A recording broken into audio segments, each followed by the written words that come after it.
Okay, white male privilege, specifically white privilege, is upon us now. Since the last video, it just seems to have settled over the world. No one really knows what's going on now. We're all waiting for some sort of backlash from the right, but it doesn't seem to be coming. Don't know why. But white privilege really is here. So I want to talk about it.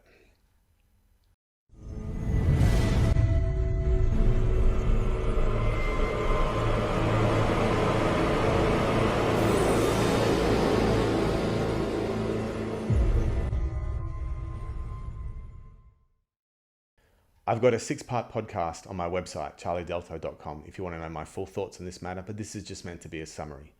So this whole idea of privilege, whether or not it's white privilege, male privilege, any other sort of privilege, it doesn't sit comfortably with me for several reasons. Two major ones, but I want to go through a few.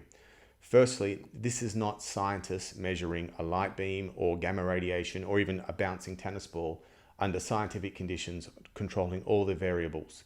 The tennis ball can be measured easily because it doesn't know it's being looked at. But society is completely aware that every claim of harm that it makes right now has to be taken seriously. I don't know how we measure populations of people when they're aware that their claims of harm will give them some sort of political credit, gives them power in the politics of the day. Now, these sorts of measurements like life expectancy or average income, okay, they're pretty good measures. People aren't going to die sooner just for political credit. But that's not what we're talking about when we're talking about white privilege here. That's something else. I don't know what that is. White privilege is this smaller incremental notion that I'm assuming you're aware, like band-aids on skin, whether they're flesh-colored or not, where shampoo sits on the shelf, how far you have to walk in the grocery store to find the food that your culture generally eats. People can embellish on those claims. People can invent harm when there are none. And I'll give you an example.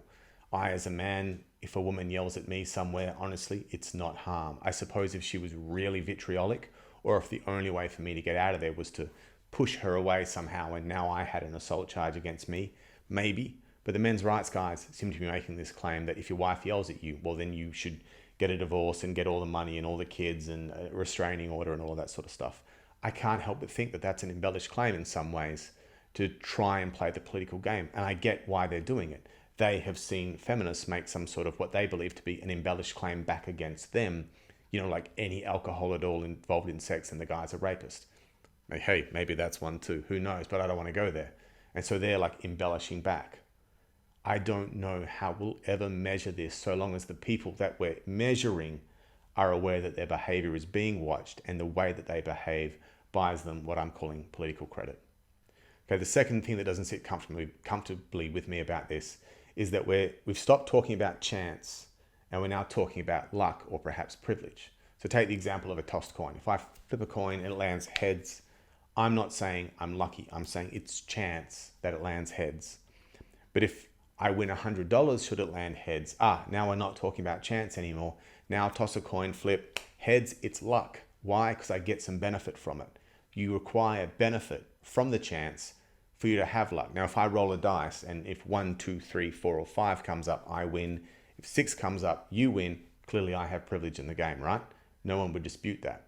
But for it to be privilege, there needs to be that you get something out of it.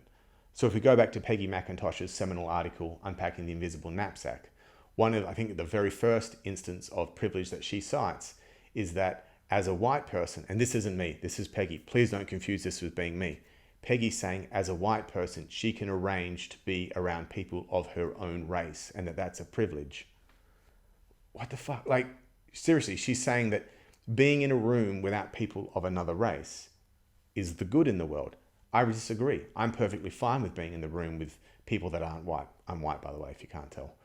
But she's nominating for us all that it's a good thing to be racially homogenous in company of friends and family or something like that. Dude, that's totally racist. But then there are other ones. She's saying if I ask to complain to the manager, I'm more likely to speak to someone of my own race. Again, she's nominating that that's a good in the world. And we're being backdoored with a meta-ethical definition of good here, in case you haven't noticed. To say that one race has more Mercedes-Benzes than another, or one race has more doctorate degrees than another, or one race has more directors of companies than another, that's directly implying that Mercedes-Benzes, doctorate degrees and sitting on boards of companies are good things. Not everyone wants to do that. I could probably afford a Mercedes-Benz if I wanted to mortgage myself out. I don't have one. I don't want one. I don't have a doctorate degree either. I think I'm smart enough to get one. I've been in a position where I could get one. I just simply don't want one. I don't want anyone's sympathy because I don't have them. Who are these people to nominate for me what my definition of good is? Now, if someone approaches me straight, points a finger in my face and tells me that owning a Mercedes-Benz is good, I can argue the point. But if rather they make this sort of like sneaky backdoor method of saying, well, white people have privilege, and the fine print at the bottom is because of a whole bunch of lists of reasons, I want to read those reasons. And it's got nothing to do with my race. I want to know what I'm being corralled into thinking is the good in life. That's really important to me.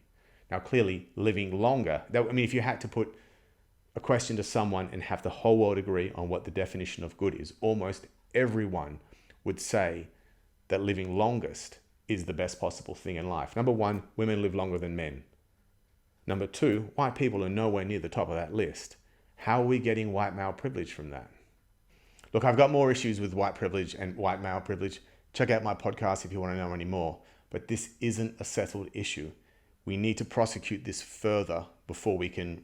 It's too late. It has been rolled out across the world.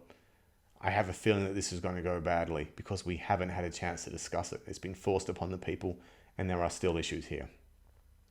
One last thing I want to say is that I'm not confusing this issue with the book White Fragility by Sonia D. something or other. I'm reading that at the moment, and I do plan on doing a podcast and a YouTube video on that at some point in time. But just to summarize, let's chill on the idea of privilege until we've worked out what we as a society think is good. And I'll save it to suspense. Not everyone's going to agree on that. It's going to be a relative thing. And finally, how are we measuring this? If we're asking people directly, people who are aware, and I suspect that a lot of the activist mob are extremely aware of the right answers to give to gain political credit, then we're not going to get good answers on this. Anyway, thank you. I hope you took this video within the spirit with which I meant it, and that is with which I meant it, and that is to help. And I'll see you in the next video. Hit like and subscribe. Bye now.